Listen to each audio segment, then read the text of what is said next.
help them any way we can. Okay. I'll just repeat that for the benefit of the audience. Breaking news directly from the government of Ogun State. Transaction costs for real estate at the lowest in Nigeria, 3%. I would like to clarify, it's for projects which are in conjunction with Ministry of Housing. It's government projects only. Okay. If you have questions, please write them down and hand them to the ushers. The questions will be beamed on the screens and answered at the end of the panel. And if you'd like to direct them to specific panelists, please say so when you write down your questions. Coming to you, Jide, where transaction costs will not be 3% because you're private. What kind of role will OPIC be playing in the urban development story in Ogun State? And I asked that in the context of Agbara Industrial Estate, which we were told early in the morning is the largest industrial estate in the whole continent of Africa. And you were saying to me earlier that less than 25% of it has been developed. What's the plan for Agbara? And how do we ensure that, by the way, most people believe that Agbara is in Lagos State. So what are we doing to ensure that we are out there with the right visibility, with the right strategy to bring that project to life?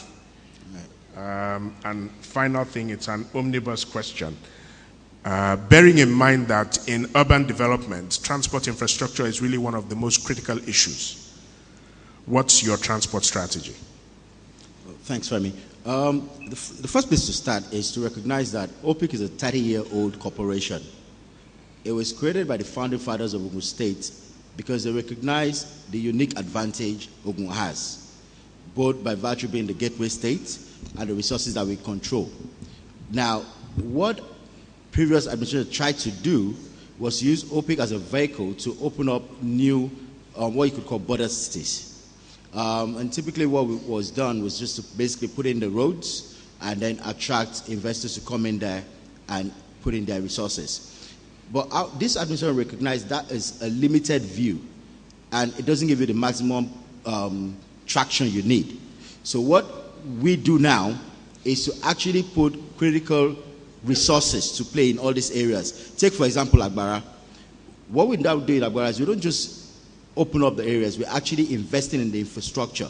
As we speak, we're spending well over $15 million in opening up new roads across the entire Agbara region. And as we open up these roads, what we're doing is to partner with investors who then come in and put in their own businesses there. And we recognize that transportation, like you said, is a critical challenge. But you can't talk about transportation without talking about the road network in the first instance. And so the government has invested in infrastructure, and OPIC then has a mandate to go into those areas and create viable cities, if you call it that, and begin to put in the support infrastructure that people would then, that would attract people to stay there. Okay, thank you very much. Coming back to the question of infrastructure, and I'd like to go back to you, Segun. Government-sponsored or government-led urban projects have not had a great reputation across the country when it comes to the provision of basic infrastructure.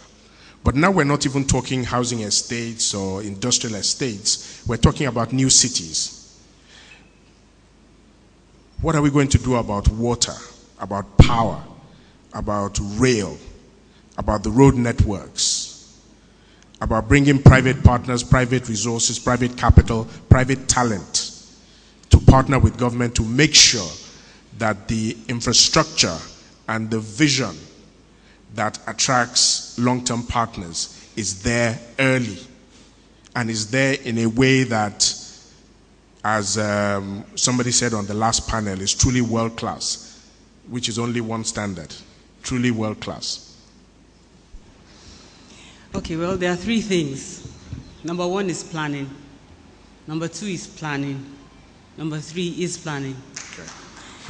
I say this because it is essential, first of all, that we sit down and do our homework. before we announce to the world that we're doing something. And you can see that it's taken us like 2.5 years, almost 3 years, for us to be confident enough to get to this point that we're saying we're launching a new city, or this is what we're doing, because we now know that we know that we know that we can do it. So what we've also tried to do is to get the best people, the best companies to help us out, because everybody's good at something, but we need to get somebody who's a square hole with a square peg in a square hole. So that's what we've tried to do. And when we say something is Ogun standard, it is international standard. So we've gotten people, for instance, planners, master planners, who are the best in the world. We went to Putrajaya, Malaysia. We got those master planners who did that project to help us to develop our project, because our economies are almost similar, so and our mindset as well.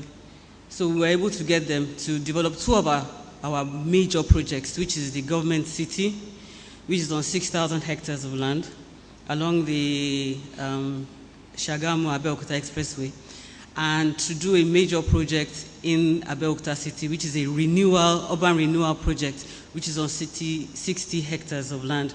That particular piece of land is how can I say, is the opportunity meeting chance, because all the parcels of land in that 60 hectares of land currently belong to government. So it is a project which is coming at the right time, because in 5 years, perhaps those properties wouldn't belong to the government and it'd be much harder to do. So right now, what we want to do is to stimulate the growth of Abeokuta City Center by upgrading the inner areas, lifting them up, having shopping centers, hotels, planning the place so that there's an influx of people. People begin to look at Abeokuta not as a sleepy town, but as a viable place to do business and to live. So that's for Abeokuta City Center. But in general, that is what we've tried to do, to employ people who we feel have the knowledge to help us out at a price to plan our cities. So once we've done that, the next stage is for us then to plan our strategy. And one of the things that we're trying to do is to see how we can make these projects attractive to investors, knowing fully well our limitations. We don't have the money to do these large projects, so we have to put them in a way that those who do have the money can come and invest. And when you want somebody to come and invest, you must tell them why they need to be there. You must tell them why. Like for instance, our government city, we are planning an auto city there, an auto center. We're planning areas in which you can have your country home. It's a large piece of land on the Shagamu Expressway. Also, after this session, we're also launching our metro city. Our mission to rebuild city is on, like I said, it's a border city with Lagos. That also, because of the pressure points which exist along those areas, we feel the need to launch that city. So I guess the next question, let me preempt you, will be how come we are developing these many cities? You see, we're not looking at what we see now. We're looking at the future. We're looking 20 years, 30 years. How do we want Abeokuta, Ogun State to look like? What's our vision? And we feel, and the governor feels strongly, that if we fail to plan, those undeveloped areas will dictate to us how we spend our money. A very good example is Muweiba, for his unplanned, and we're trying to take control, but it's difficult because now people have built. And it's become a nightmare for the rest of us. Because people have built. Yes. So we need to take control of what we can take control of, and that is being proactive as a government, and that's what we can do. And because of this, we are, like, I'm glad Yvonne mentioned it, that the governor has surrounded himself with very intelligent people. Able technocrats like yourselves. Technocrats. Okay. Yes. So what we bring to the table is a lot of best practice policies not only in urban development or agriculture, but also in health, in education, even in finance. A round of applause for the cabinet. Okay. So that's Thank what you we very do. It's much. a total package that we're doing in urban development. Thank you. Yes, but I'd like to just go back to the case study that Nicholas was talking about as he was rounding up his presentation. I know that with Beirut, it was bombed out by war, and Abeokuta hasn't been bombed out, and it won't be by the grace of God. But would you just share with us, you said it was built in record time, and it was a partnership between the government and the private sector. So what can we learn from that to fast track the development of urban clusters in Ogun State? Nicholas? Thank you. After the war in Lebanon, Beirut for us is the capital, at the same time is the center of business. It's the also international hub for banking. So it was very important after the war to have Beirut rebuilt in a record time. What happened, the government discussed with the private sector and a company called Solidaire, and they asked them to build the whole city center from their own money, and in return they will allow the company to reclaim land from the sea to get it in return of all the investment that they will be doing. To do so, because they have owners for the lands and the city center, this company Solidaire created shares for the owners of the land. They will have shares type A, and also they raised funds from the public, or let's say from the people, through shares type B. And this is how they raised money that they invested in the replanning and also redevelopment of the whole city. And when they finished the whole infrastructure let's say implementation, they handed it over to the government in return of that land. When they did so, everybody benefited from this development because we created more jobs, so people came in to have their restaurants, their banks, their offices, companies, etc. within the city center, so a lot of jobs were created. At the same time, it improved, definitely it had impact on the nationwide, considering that, our country is a small country in size. Thank you very much. Just one final question, and I'm going to leave this open for anyone to volunteer. And it's final question before we begin to take questions from the audience. One of the issues in urban development and in developing a sustainable strategy is, apart from looking after the environment and ensuring that what we're doing is sustainable and we're not developing today at the expense of tomorrow, there's also the whole issue of social equity, social justice, and making sure that development is inclusive and we are looking after the common man.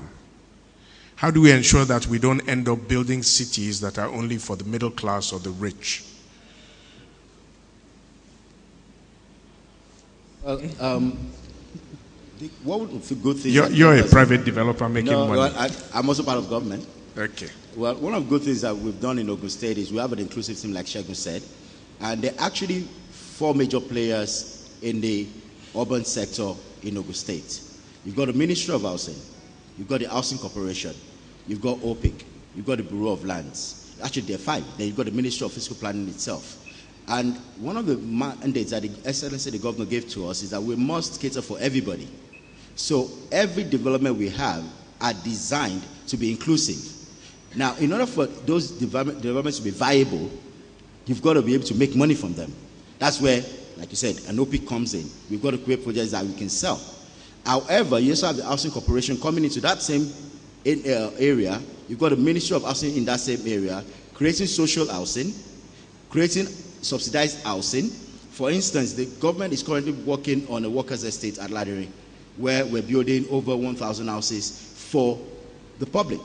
Let me interrupt you, Jide, and please permit me.